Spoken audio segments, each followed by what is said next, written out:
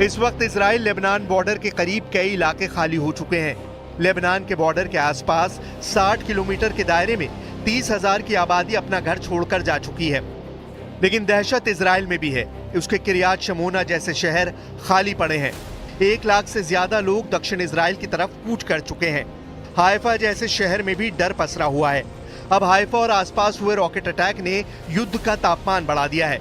Israel और Hezbollah का अघोषित युद्ध अब गजा पर बमबारी जैसा खतरनाक होता जा रहा है। 12वें महीने में इजराइल पर रॉकेटबाजी और लेबनान पर बॉम्बिंग से हालात ऐसे हैं कि शायद कोई दिन गुजरता हो दोनों में से एक पक्ष हमला नहीं करता है।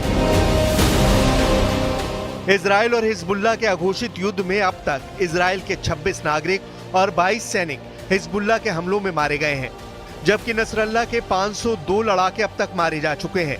ये लेबनान के मिलिशिया को बड़ा झटका है। इसलिए नसरल्लाह और हिजबुल्लाह दोनों आग बबूला हैं। पेजर बम वाले सीरियल ब्लास्ट के बाद हिजबुल्लाह बड़ा बदला लेना चाहता है। लेबनान और इजराइल के बीच ताजा हमलों के बाद युद्ध पक्का माना जा रहा है, क्योंकि हिजबुल्लाह के टारगेट पर अब इजराइल के ऐसे ऐसे मिलिट्री बेस हैं जिसकी नेतन्याहू को उम्मीद भी नहीं थी।